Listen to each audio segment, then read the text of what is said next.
පිළිගන්නවා channel එකට අදත්. ඉතින් අද ගේන්නේ නර්සිං වලින් ඕස්ට්‍රේලියාවට එන්නේ කොහොමද කියන එක එපිසෝඩ් 2 එක. ඉතින් ඒක කියන්න ලක්ෂිකා ඉන්නවා ඇවිල්ලා. ඉතින් අපි බලමු කොහොමද මේ වීඩියෝ එකේ එක්ස්ප්ලেইন කරන්න කියලා එක. ඉතින් channel එක subscribe කරන්න, like කරන්න, තව කෙනෙක්ට බලන්න, තව නර්සිං කරන අය ඕගොල්ලෝ දන්නවා නම් ඒගොල්ලන්ට බලන්න, වීඩියෝ එක share කරන්න. ඉතින් මම කලින් එපිසෝඩ් එකේ කිව්වා වගේ මේ මම අද ඔයගලන්ට කියන්නේ කොහොමද ලංකාවේ ඉන්න නර්සස්ලාට ඕස්ට්‍රේලියාවට එන්න පුළුවන් විදිය ගැන තමයි මම කියන්නේ. ඉතින් එදා කිව්වා වගේ මම කිව්වනේ ක්‍රම දෙකක් තියෙනවා කියලා.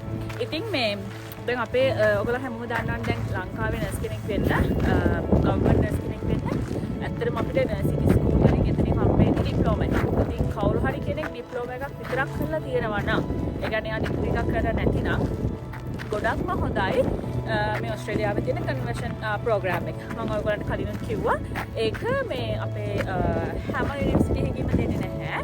සමහර යුනිවර්සිටිස් වල විතරයි දෙන්නේ. ඒක 1 year top up degree එකක්. ඒතර ඔයගොල්ලන්ට ඩිග්‍රී සර්ටිෆිකේට් එකක් තමයි එකකින් හම්බ වෙන්නේ. හැබැයි එකකින් කෙලින්ම ඔයගොල්ලන්ට රෙජිස්ටර්ඩ් නර්ස් වර්ෂන් එක හම්බ වෙනවා. හැබැයි මේකටත් IELTS 7 ඕනේ. ඔයගොල්ලන්ට තියෙන්නේ අපේ ගවර්න්මන්ට් රෙජිස්ට්‍රේෂන් වෙච්ච ඩීටේල්ස් උයි ඊළඟට ඩිප්ලෝමා සර්ටිෆිකේට්ස් අපේ ඊළඟට A level සර්ටිෆිකේට්ස් ඒ දේවල් සබ්මිට් කරලා යුනිවර්සිටි එකේ ඇප්ලිකේෂන් එක ෆිල් කරලා යුනිවර්සිටි එකට සිලෙක්ට් වෙන්න. ඉතින් ඒක තමයි මම හිතන්නේ හොඳම ක්‍රමය කියලා කවුරු හරි කෙනෙක් ලංකාවේදී ඩිග්‍රී එක කරලා නැති කෙනෙක්. මොකද මෙහි අනිත් විදිහට ඒ කියන්නේ OBA පාත් අපි කියන OBA පාත් එක කියලා.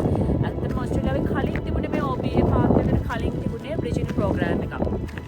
ඒකදී මේ අපිට IELTS 7 එක අපේ ඩිප්ලෝමා එක පෙන්නලා සහ ඩිග්‍රී එක පෙන්නලා මාස 6ක ප්‍රෝග්‍රෑම් එකක් මේගොල්ලන් අපිට ඔෆර් කරලා ඊට පස්සේ කෙලිම රෙජිස්ට්‍රේෂන් එක දෙනවා. දැන් ඒගොල්ලන්ගේ එක අයින් කරලා දැන් මේක ටික දවසක් පටන් අරගෙන මේ OBA ප්‍රොසෙස් එක පටන් අරගෙන තියෙනවා නර්සිං කවුන්සිල් එකේ. ඉතින් ඒකෙදී ඒකට අනිවාර්යයෙන්ම හැබැයි ඩිග්‍රී එකක් ඕනේ නර්සිං ඩිග්‍රී එකක් ඕනෙම යුනිවර්සිටි එකකින්. ඒ කියන්නේ ඒක ලිස්ට් කරලා තියෙන යුනිවර්සිටිස් ගොඩක්. මම බැලුවහම ලංකාවේ තියෙන ගොඩක් යුනිවර්සිටිස් වලින් ඔෆර් කරන ඩිග්‍රී එක ඒගොල්ලන් පිළිගන්නවා. ඒ වගේම ගවර්න්මන්ට් රෙජිස්ට්‍රේෂන් එක අනිවාර්යයෙන්ම ඕන වෙනවා. ඉතින් ඒ දෙක අපි සබ්මිට් කළාම අපේ ඔයාලා දන්නවනේ අප්‍රා තමයි මෙහි නර්සිං බොඩි එක. ඒ කියන්නේ රෙජිස්ට්‍රේෂන් ප්‍රොසෙස් හැමදේම කරන රෙගියුලේෂන් එක තමයි අප්‍රා කියන්නේ. ඉතින් අප්‍රා එකට ඒ ටික සබ්මිට් කළාම ඒගොල්ලන් අපේ ඇප්ලිකේෂන් ඩීටේල්ස් ඔක්කොම බලලා අපේ ක්වොලිෆිකේෂන් බලලා ඒගොල්ලන් කියනවා හරි ඔයගොල්ලන් අපි ගන්න කැමති. හැබැයි ඔයගොල්ලන් මෙන්න මේ එක්සෑම් එක කරලා දෙන්න කියලා. ඒත් එකම IELTS 7. මේ ස්ටෙප් එකේ ඉස්සෙල්ලාම අපි කරන්න ඕනේ NCLEX කියන එක්සෑම් එක. ඔයගොල්ලෝ හැමෝම දන්නවා ඇති NCLEX කියන්නේ මේ ඒක USA එක්සෑම් එකක්. USA කැනඩා නර්සස්ලා ඒක අනිවාර්යයෙන්ම කරන්න ඕනේ. ඒගොල්ලන්ගේ රටේ රෙජිස්ට්‍රේෂන් එක ගන්න. ඉතින් ඒකම ඕස්ට්‍රේලියාවත් මේ ඉන්ට්‍රොඩියුස් කරලා තියෙනවා. ඇත්තටම මේක ගොඩක් හොඳ එක්සෑම් එකක් කියලා මට හිතෙනවා. මොකද ඒකෙන් අපි අපේ මුළු නර්සිං ඒරියාස් ඔක්කොම කවර් වෙනවා. ඒ කියන්නේ අපිට ගොඩාක් ලොකු නොලෙජ් එකක් එකකින් හම්බ වෙනවා. මොකද මම ඒක කළාම මට තේරෙනවා මම ඔක්කොම ටික කවර් කළා කියලා. ඉතින් අපි හොස්පිටල් එකේ වැඩ කරන්න ගියාම මට හිතෙනවා මම එකකින් අර මගේ නොලෙජ් එක රිෆ්‍රෙෂ් කරගත්තා කියලා. ඉතින් ගොඩක් හොඳ එක්සෑම් එකක් ඒක. ඒක එකම දේ තමයි ලංකාවේදී ඒක කරනකොට ලංකාවේ අපේ එක්සෑම් එකේ සෙට් එකක් නැහැ. හැබැයි ඉන්දියාවේ තමයි අපි ළඟම තියෙන එක්සෑම් සෙන්ටර් එක. ඒකෙන් කරන්න පුළුවන්. තව අනිත් රටවල් කිහිපයකට තියෙනවා. අනිත් ඕස්ට්‍රේලියාවෙත් ඒක තියෙනවා. ඕස්ට්‍රේලියාවේ ඉන්න කෙනෙක්ට නම් ඒක ලේසියෙන්ම කරන්න පුළුවන්. මොකද මෙහි සෙන්ටර්ස් ගොඩක් තියෙනවා ඒක කරන්න. හැබැයි මම දන්න ගොඩක් අය ඉන්දියාවට ගිහිල්ලා කරලා ඊට පස්සේ ඔස්කිවල්ටත් මෙහි ඇවිල්ලා කරගෙන තියෙනවා. ඉතින් කාට හරි කෙනෙක්ට උවමනාවක් තියෙනවා නම් කියන්නේ ඕගොල්ලන්ට ඒක ඇත්තටම මට ඕස්ට්‍රේලියාවේ වෙනස් කෙනෙක් වෙන්න ඕනේ කියලා හිතන කෙනෙක්ට ඇත්තටම මේ ක්‍රමෙත් try කරන්න පුළුවන්.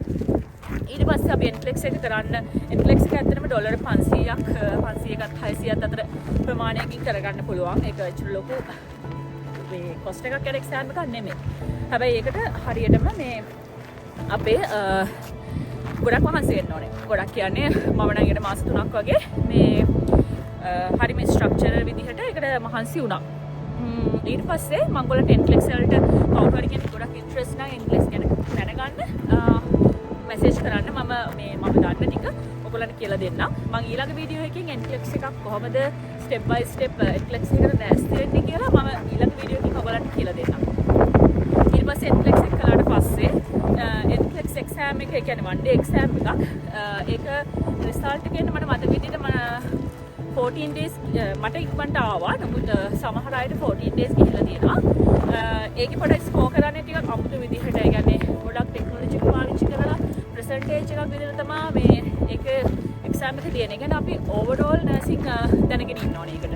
ඒක ඒරියා එකක් විතරක් ටච් කළා කියලා අපිට එකෙන් පාස් වෙන්න බෑ. ගොඩක් හොඳ එක්සෑම් එකක්. මම ඒක highly recommend කරනවා. කවුරු හරි කෙනෙක් ඉන්ට්‍රස්ට් නම් නර්සිං ගැන හොඳ දැනුමක් ලබා ගන්න ඒක ගොඩක් හොඳ එක්සෑම් එකක්.